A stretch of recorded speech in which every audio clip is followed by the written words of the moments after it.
Tunaomba uongozi wa sharika kutuanulia tanga la Kikristo leo tu mara baada ya ibada ya kuagana na mpendo wa baba yetu Mzee Linde Swai. Hitimisho la Wakorintho wa pili mlango wa 13 mstari wa 11 linasema: hatimaye ndugu, kwaherini, timilike, farijike, nieni pamoja, mkae katika amani, na Mungu wa upendo na amani atakuwa pamoja nanyi. Amen. Rafiki kama Yesu yu peke, hapana mpozi kama Yesu yu peke, Yesu ajua shida zetu,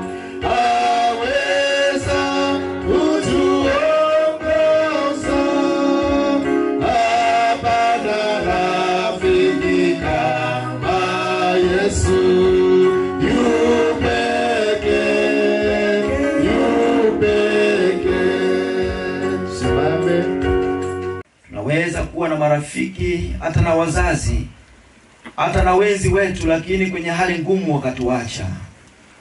Na inapofika wakati ambapo umetuita pia kutoka maisha haya, wale walio marafiki zetu wana mwisho wao wa kuomboleza. Lakini wewe Yesu bado unatupenda, hata katikati ya uvuli wa mauti kaburini unatutumia malaika wako kutulinda, ili utakaporudi utuchukue kwa mara ya pili, ili tuende na wewe mahali ambapo umetuandalia. Wewe ni rafiki wa kweli. Wewe ndio unayetupenda kuliko sisi tunapokupenda wewe. Tunakuomba katikati ya adhara hii na mkutano huu ambao umeukusanya peke yako, uzungumze na yule ambaye umemkusudia kuzungumza naye, ili amkini atabadilika na kwenda kuyatenda leo mapenzi yako yawampasayo kuyafanya kwa wakati huu ambao umemwacha kuwa hai, ili utakapomuita apate kibali cha kuweza kuurithi uzima wa milele. Tunaomba uanze pamoja nasi na umalize pamoja nasi kwa utukufu wa jina lako, kwa Yesu Kristo Mwokozi wetu. Amen. Amen. Neno ambalo nimelichagua ni kutoka waraka wa kwanza wa Paulo mtume kwa Wakorinto, mlango wa kwanza mstari wa 18. Waraka wa kwanza wa Paulo mtume kwa Wakorinto, mlango wa kwanza mstari wa 18, nami nitasoma kama ilivyoandikwa kwa msaada wa Bwana. Amen. Kwa sababu neno la msalaba kwao wanaopotea ni upuuzi, bali kwetu sisi tunaokolewa ni nguvu ya Mungu. Amen. Amen. Naomba tukae.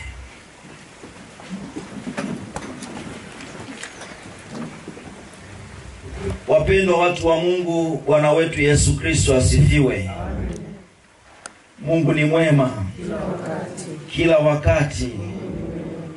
Tumekutana hapa kwa sababu Mungu ametamani tukutane hapa, na ametamani tuzungumze ili tukapate kuyajua mapenzi yake na kujisahihisha, ili tukapate kuishi kwa mpango wake, na mwisho wa maisha yetu tukapate kurudi kwake. Mimi na wewe, sisi sote, kwa mujibu wa Yesu Kristo anaposema mimi ndimi njia, kweli na uzima wa milele, tafsiri yake mimi na wewe ni watalii katika ulimwengu huu tulionao. Na mwongozaji wa watalii hao ni Yesu Kristo mwenyewe, anayeifahamu njia, kusudi na mahali tunapokwenda. Yaani maisha yetu hapa duniani, hakuna anayejua ametoka wapi, yuko wapi, na anakwenda wapi. Watu wengi walijitahidi sana, hata kipindi cha wafalme kule. Tunashukuru sana kama kanisa, mara nyingi tumefika hapa, na mimi ninajua na kusema kile ninachokiona kwa macho yangu. Hata kama watu watasema atakavyosema, lakini mimi nasema kile nilichokiona. Mama alipata changamoto ya kuvunjika mguu kipindi cha mwezi wa 4 kuelekea wa 5, mvua zinanyesha. Akapelekwa hospitalini.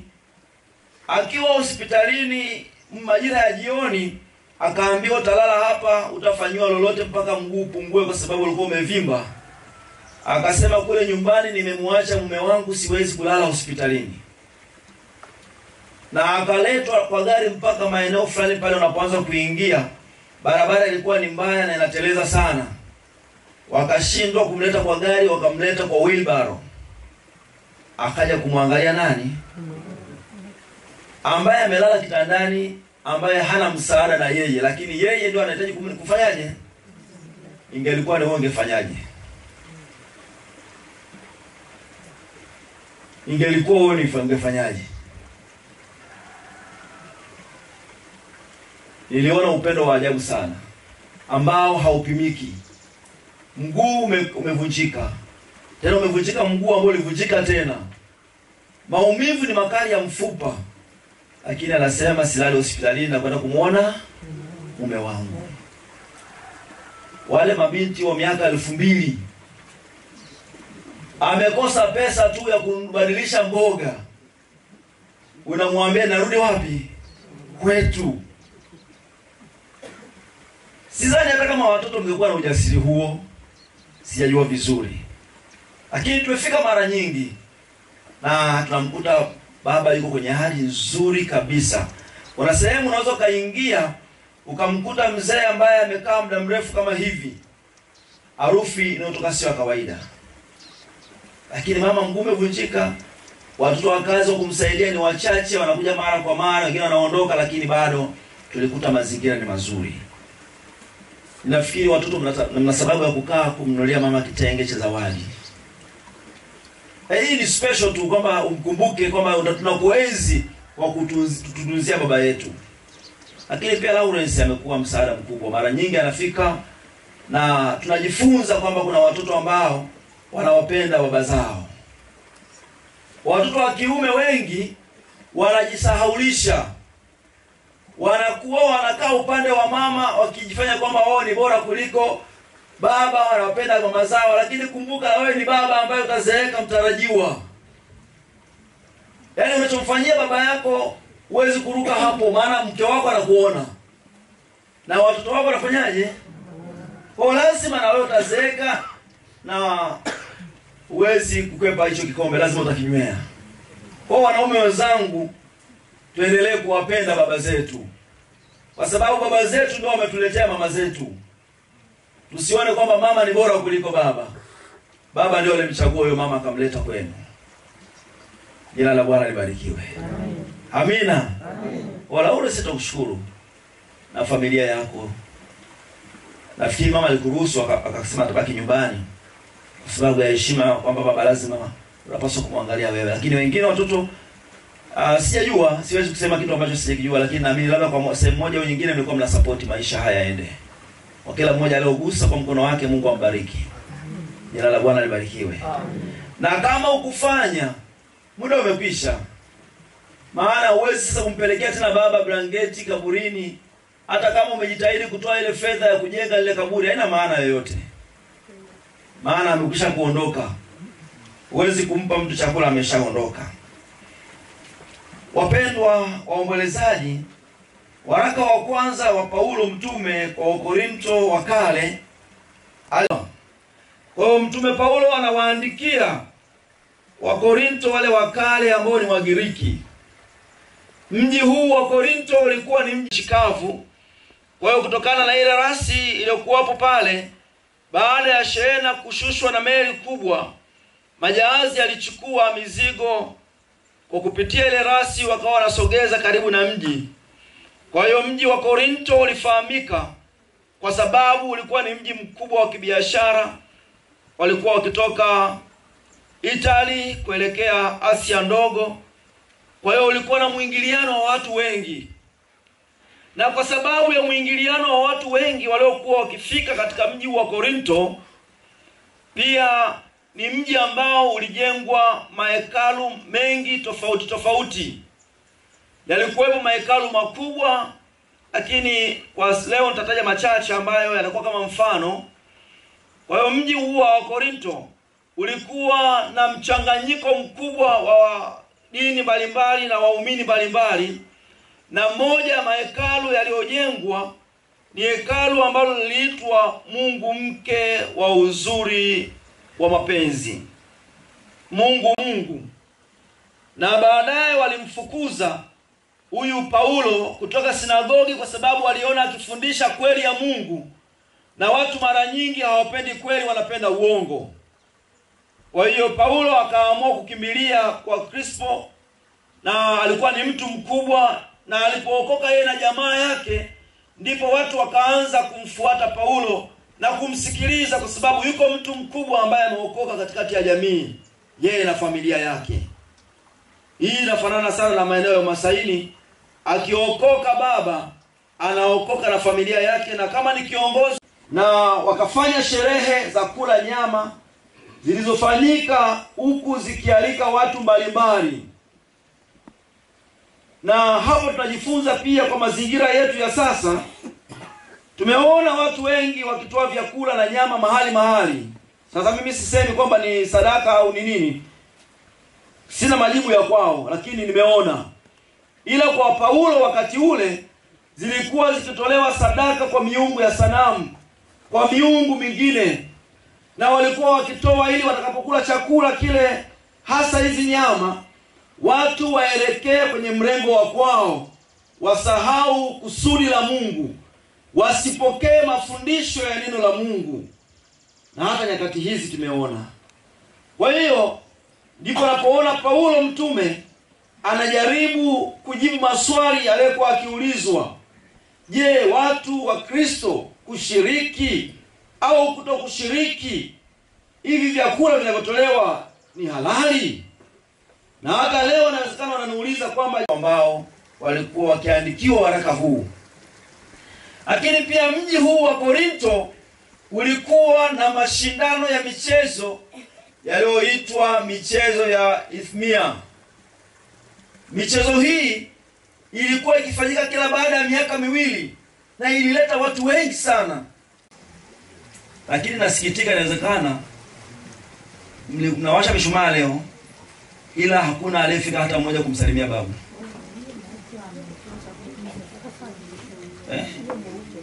Namfahamu, nifundishe hapa. Kwa tunatamani sasa babu ameondoka, lakini bibi je? Mnasubiri tabaye muwashe mishumaa? Sasa leo msiwashe mishumaa pale. Tafuteni 2-3 hapo mumpache bibi ajue kwamba wajukuu zake walikuwepo. Mishumaa sinateketea tu pale. Yaani kama tunaigiza tu yani pale. Lakini hakikisheni huyo bibi anakula vizuri, na anajua kusoma hii ni message ya M-Pesa au ni ya wakala wa Voda. Anajua.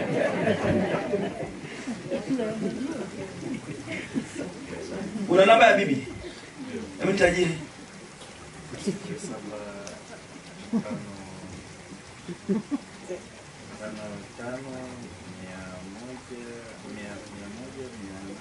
Unajua jina la bibi?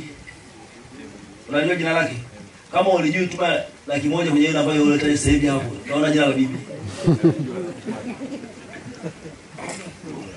Kuna familia tunafika mahali tunaigiza. Wanaandaliwa vizuri wajukuu kufanya kuwasha mishumaa sio? Lakini hawajui kumsalimia bibi wala babu. Lakini hawa sio wale walikuwa wanasema tu kama mfano. Mungu awabariki. Na mtakiwa mkae kule mbali namna hiyo. Ndio mkae karibu. Kwa neno la msalaba kwenu ninyi lifanyike nguvu yenu. Na Yeah.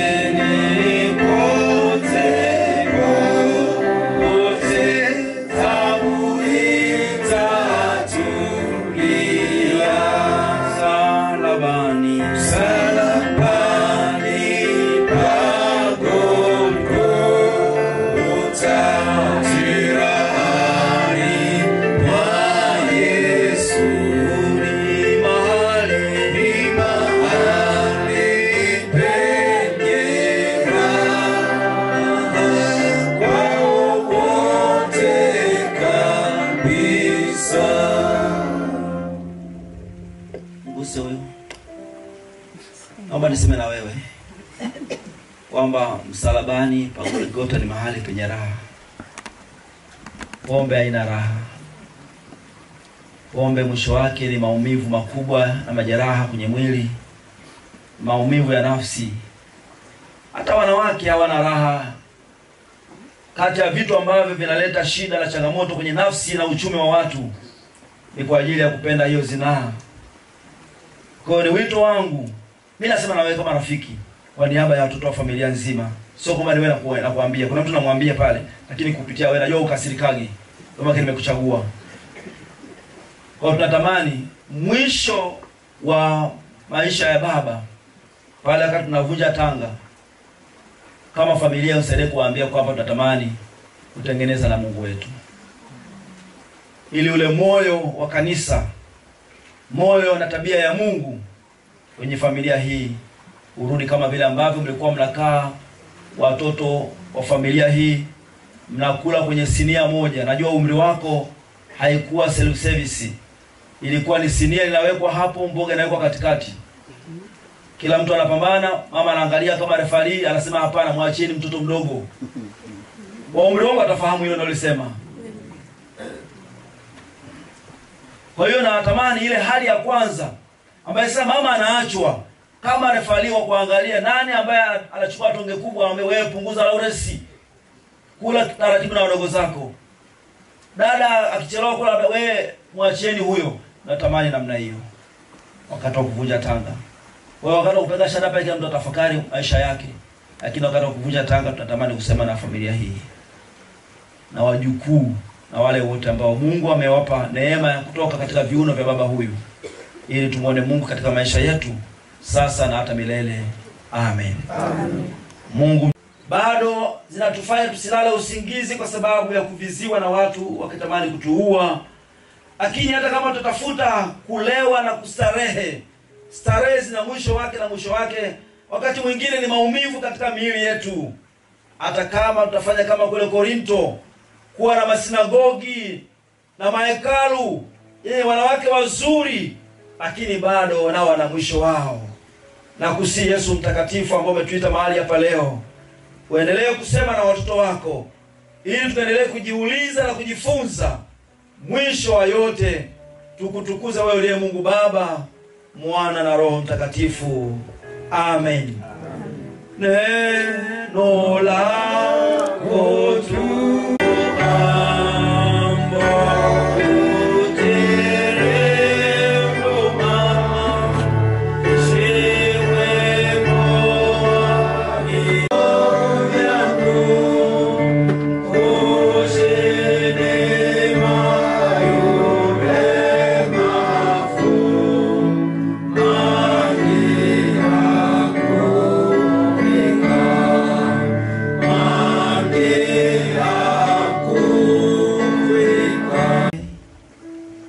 Baba aliyekuumba kwa mfano na sura yake, aliyekuita tena na kukutumikia katika kanisa lake, na Yesu Kristo aliyekukomboa na akakupa tena kufanyika mtu mpya, na wewe hauko chini tena ya dhambi, lakini Roho Mtakatifu aliyekutakasa. Watakulinda uingiapo na utokapo, tangu sasa na hata milele. Ukapumzike kwa amani, nasi tuko nyuma yako kukufuata, kukulaki pamoja katika kiti cha enzi cha Mungu Mwenyezi. Amen. Amen. Basi naomba turudishie ile kitambaa ile anahusika wa familia, na baada ya hapo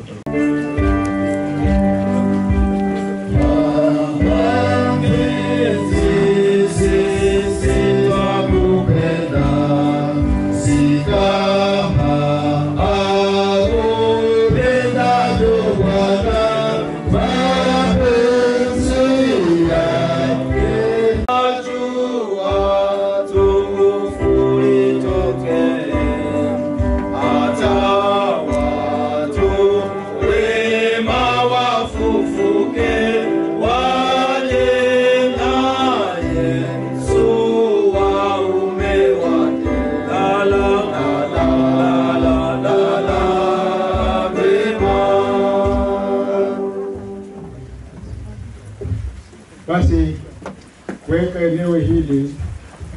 ni wakfu kwa ajili ya matumizi ya kuzika wale wote watakaoitwa na Mungu kungojea ule ufufuo ile siku ya mwisho. Tutafufuliwa kwenda mbinguni mahali hapa ni kwa muda tu. Mtaiba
nikasikia sauti kutoka mbinguni ikisema, andika, heri wafu wafao katika Bwana tangu sasa, naam, asema Roho, wapate kupumzika baada ya taabu zao, kwa kuwa matendo yao yanafuatana nao.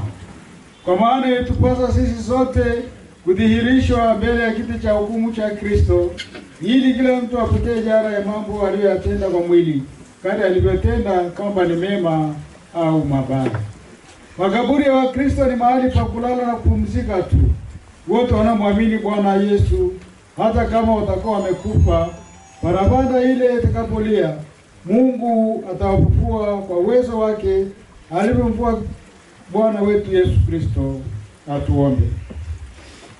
Mwenyezi Mungu Baba mtoa uzima, kwa pumzi yako umeumba nafsi hai, na kwa neno lako mtu anarudia mavuno. Tunanyenyekeza mbele yako tukitambua ya kuwa tumepatikana na mauti kwa ajili ya dhambi zetu. Lakini Bwana uliye mwingi wa rehema, umemtuma mwanao pekipendwa Yesu Kristo, aliteswa akafa kwa ajili ya dhambi zetu hizi, kisha akafufuka na kuvunja nguvu za shetani, mauti na kuzimu. Utusaidie Bwana, ukimarishe tushindwe na hofu kuhusu kifo, bali neno lako litupe faraja na matumaini. Tunapolaza mwili wa ndugu yetu, baba yetu na mpendwa Linde Swaye hapa, tujue kwamba utamfufua pamoja na wote wanaofariki katika Bwana, urithi uzima wa milele. Nasi tuvute kusimama imara na kukuzalia matunda mema, tukingojea kwa matumaini siku ile ya mwisho utakapotuita kwako. Amen.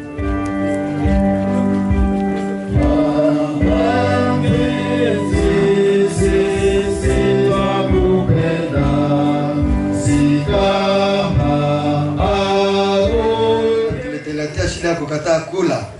Tulikuwa tunamwambia kwamba marafiki zake Makumbi Juma anakusalimia, Abedi Mziba, Celeste Sikinde Mbunga, wale waliokuwa wachezaji wa Yanga, basi anakula. Anafurahi sana.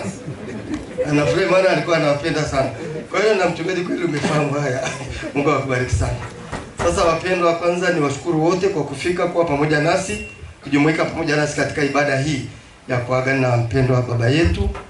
Na sasa tunaingia sehemu ya pili kwa ajili ya kuanua tanga. Lakini niseme kwamba baba yetu ni mtu mzima. Kama kuna mtu mwenye jambo lolote anawiwa naye, atakuza kufika hapa nyumbani kukutana na familia, tutakuwa hapa. Kama alikuwa anakudai, unaweza kuleta kaja ukakutana wazee wa mji. Lakini hatutazamii umdai mtu wa miaka 94. Hatutazamii hilo. Ni yeye anakudai, sio wewe unamdai. Sawa jamani? Asanteni sana. Kwa hiyo ufike, kama kuna jambo ulikuwa nalo kwake, leta. Tutakuwa hapa nyumbani.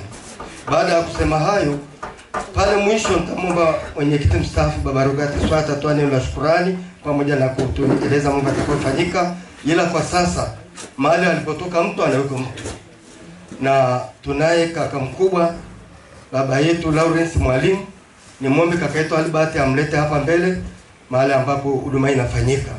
Kaka Albert, tunakuomba utusaidie kumleta kaka Lawrence Mwalimu na huyu kijana ambaye atasimama badala ya baba hapa nyumbani. Waombe wale wazee wetu wa mji zisai pamoja na vijana. Kweli kwa dereva kamili na jamaa hii yote utakufuata wewe. Kwanza kabisa. Sana itumie sabuni ya 23. Sababu bwana, sisi katika mwili wa nyama hii hapa hatuwezi kuzungumza kinyume kabisa na hii waliozungumza watumishi. Hilo ni moja. Na muhimu sana ni lazima tukubaliane kuwa haya yaliyotokea ni mapenzi ya Mungu. Hilo halina mjadala. La pili, wewe kama ndiwe pamoja na mwenza wako mmeachwa katika nyumba hii. Nyumba baba yenu ameiacha, amemwacha mama yenu. Ni wajibu wako pamoja na mwenza wako, pamoja na maneno ya watumishi waliozungumza, siwezi kuyarudia wala siwezi kuongeza lolote hapo. Sina uwezo huo zaidi ya yale nimesikia. Na nataka kuambia tu uwe na imani iliyotukuka kwa ajili ya kazi hii unayoachiwa. Umeachiwa pamoja na mama yenu aliyoko hapa, wadogo zenu. Una wadogo zako 9 na wewe ni wa 10. Unawaangalia jinsi kama baba yenu anawaangalia. Wewe timiza wajibu. Hekima ndio itakayotawala katika haya uliopewa sasa hivi. Nimesema tena kuwa sitaweza kuongeza zaidi ya watumishi waliozungumza hapa. Umeasikia na na hakika umeelewa vizuri. Nenda ukatende hayo, na kazi hii ulioachiwa na uliopewa sasa hivi kusimama badili ya baba. Wewe sasa ni baba hapa, lakini tumia hekima ya Mungu kama Mfalme Suleiman aliyotumia hekima aliyopewa na Mwenyezi Mungu, ambaye yeye hakuomba pesa, hakuomba mali ya aina yoyote, ameomba hekima. Na hekima hiyo uiombe kwa Mungu akusaidie na utawale wewe ili uweze kutenda mambo hiyo. Mwisho kabisa, watumishi, tunashukuru kwa kazi nzuri umetendea kumlea huyu baba yetu wakati wa ugonjwa wake, na hii kazi ambayo umetupa hapa ya kumalizia safari ya baba yetu, kaka yetu, ndugu yetu. Tunaomba Mungu awabariki sana na wazidishie baraka zenu. Asante. Nasema asante kwa yote. Na kukabidhi hii pamoja na mwenza wako, ndio kiongozi atakayokuongoza. Hapa kuna tena kitu